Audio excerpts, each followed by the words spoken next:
படிக்கக்கூடிய 1/3 பகுதியை இந்திய அரசாங்கம் செலவிடுது. அதுக்கான இருக்கணும்ல சார். அமெரிக்காவுக்கு போவதை பற்றி நான் தவறே சொல்ல மாட்டேன். எல்லாரும் சொன்னார்கள், எல்லாரும் சொல்லுகிறார்கள், கம்ப்யூட்டர் வந்த பிறகு இந்தியாவிலே இந்தியர்களுக்கு கம்ப்யூட்டர் அறிவு உள்ளவர்களுக்கு மதிப்பு அதிகமாக கிடையாது என்று சொல்கிறார்கள். அற்புதமான வார்த்தை, மதிக்கப்பட வேண்டிய விஷயம். ஆனா இப்ப கம்ப்யூட்டர் இருக்கு. எங்க தாத்தா காலத்துல இல்ல நம்ம தாத்தா காலத்துல எல்லாம் கம்ப்யூட்டர் இல்ல, கம்ப்யூட்டரும் இல்ல, எய்ட்ஸும் இல்ல. ஒருவேளை எங்க தாத்தா கம்ப்யூட்டர் கண்டுபிடிச்சிருந்து எய்ட்ஸ் இந்த மாதிரி உலகம் பூரா பரவி இருந்துச்சுன்னு வச்சுக்கோங்க, கம்ப்யூட்டர் மட்டும்தான் 21ஆம் நூற்றாண்டில் இருந்திருக்கும், மனித குலம் அழிந்திருக்கும். உண்மை. ஏன் கலாச்சாரம் சீர்கெட்டு போச்சு? ஏன் கலாச்சாரம் சீர்கெட்டு போச்சு? இன்டர்நெட் என்னன்னு நிறைய பேருக்கு புரியாது. என் தாய் கிராமத்தில் இருக்கிற தாயிட்ட போய் இன்டர்நெட் கேட்டா அப்படின்னா என்னன்னு கேக்குது. ஆனா பேப்பர்ல கட்டம் கட்டி போடுறான். எங்களுடைய முதல் இரவை இன்டர்நெட்டின் மூலம் உலகத்துக்கு காட்டுகிறோம். ரொம்ப முக்கியமான விஷயம்ல, இதுவரையும் அறிந்திராத விஷயம், இதுல அறியணும்.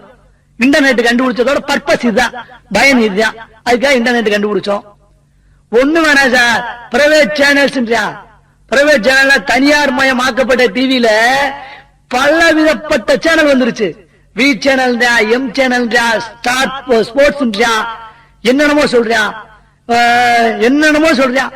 அதுல எப்ப பார்த்தாலும் அரை குறை ஆடையோடு தான் ஆடிக்கொண்டிருக்கிறார்கள். எப்பொழுதுமே நல்ல குடும்ப பொண்ண, விளக்கேத்துற பொண்ண, இல்ல சாமி கும்புற பொண்ண, சாமி கும்புற இளைஞனை காட்டியதே கிடையாது.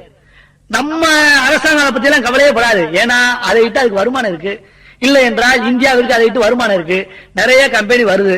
அதனால நம்ம இதெல்லாம் பார்த்துட்டு ஆகா மேலை நாடுகளில் இப்படியெல்லாம் மாறிவிட்டது, நான் பின்தங்கி இருக்கிறோம் என்றால் அது உண்மையிலேயே ஒரு தவறு. கலாச்சாரத்திலே எதை பாதுகாக்க வேண்டுமோ அதை பாதுகாத்துதான் ஆக வேண்டும். அதற்காக நீ பேண்ட் ஷர்ட் போட வேணா, வேட்டி தான் கட்டணும் நான் சொல்லவே மாட்டேன். ஏன் அப்படின்னா காலத்திற்கு காலம் எது மாற வேண்டுமோ மாற வேண்டும். அதற்காக அந்த பாதிப்பு அப்படியே நம்ம மட்டும் வரக்கூடாது சார். ஒரு விளம்பரம் போடுறா சார், அந்த விளம்பரத்தை நினைச்சா எனக்கு வகுத்தறிச்சலா இருக்கு. என்ன விளம்பரம்? உயர்ந்த மனிதர்கள் உயர்வான தேர்வு மாணி சென்றுன்றான். அதை பார்த்து நிறைய பேர் வாங்குது. அதை பார்த்து வாங்கி அதை போட்டா சமுதாயத்தில் உயர்ந்த மனிதனா மாறிடலாமா? அதை போட்டா எனக்கு அதை பார்க்கும் போதெல்லாம் கொஞ்சம் ஒரு அருவருப்பான விஷயமா இருக்கு. என்னடான்னா மாடுதான் ஏதாவது கொள்ளக்குள்ள போட்டா சாப்பிட்டுக்கிட்டு வாயிலேயே வச்சுக்கிட்டு கொஞ்சம் கொஞ்சமா முழுங்கும். அதே மாதிரியா இந்த பான் பராக் மாணி சந்து விஷயமெல்லாம் அதை போட்டா கொஞ்சம் கொஞ்சமா உழைச்சி வச்சுக்கிட்டு கொஞ்சம் கொஞ்சமா முழுங்குது. அது என்ன வரும்னா இப்படியே வச்சிருந்துச்சேன்னு வச்சுக்கோங்க, ஒண்ணும் இல்ல, இந்த கண்ணம் பூரா கேன்சர் பூரா பொத்து போகும். இது யாருக்கு தெரியும்? அப்பா அம்மாவுக்கும் தெரியும், எல்லா வாத்தியாருக்கும் தெரியும், அத்தனை பேத்துக்கும் தெரியும். யாராவது சொல்றோமா? சொல்ல மாட்டோம். ஏன்னா இது சொல்லுது ஒண்ணும் வேணா. இது என்ன சொல்லுங்கன்னா தோளுக்கு மேல வந்தா தோழனா அப்பாவுக்கு மையன். அது எப்படி சார்? அது எப்படி சாத்தியம்? அதுக்காக என் பான் பராக் போடுவான், எல்லா தப்பும் முடியும், பாத்துக்கிட்டே இருக்க முடியுமா? யாரு இதை கண்டிப்பா? யாரு கண்டிக்கணும்? இல்ல அவன் உணரணும். கல்வின்றது அதுதான் சொல்லி தருது. அந்த பான் பராக போட்டா ஆண்மை குறையுதுன்றாங்க. எந்த அளவுக்கு உண்மைன்றது எனக்கு தெரியாது, குறையுதுன்னு சொல்றான். இதுல இன்னொரு விஷயம் இருக்குதா, ஒருத்தெல்லாம் வாயில வச்சுக்கிட்டு ஆபீஸ்ல போய் சார் என் ஃபைல் மூவ் ஆயிடுச்சான்னு கேக்குறேன், அமைதியா இருக்காரு. என்னடா கேட்டா வாயில என்ன வச்சுக்கீங்க கேட்டா பக்கத்துல இருக்காரு பான் பராக்குன்றான். வாயில வச்சுக்கிட்டு ஒண்ணு பேச முடியல, பேசினா நம்ம மூஞ்சி பூரா மழையா பெய்யுது பான் பராக் தண்ணி. இப்படி ஒரு சமுதாயத்தை சீர்திருத்தி கொண்டு இருக்கிற விளம்பரத்தை இன்னும் கொடுத்து கொண்டுதான் இருப்பார்கள், கொடுத்து கொண்டுதான் இருக்கிறார்கள். இதை பார்த்து நம்ம எல்லாம் மாறிட முடியுமா? இப்படி மாறினா என்ன ஆகும்? சமுதாய வீழ்ச்சி அடைந்துதான் போகும்.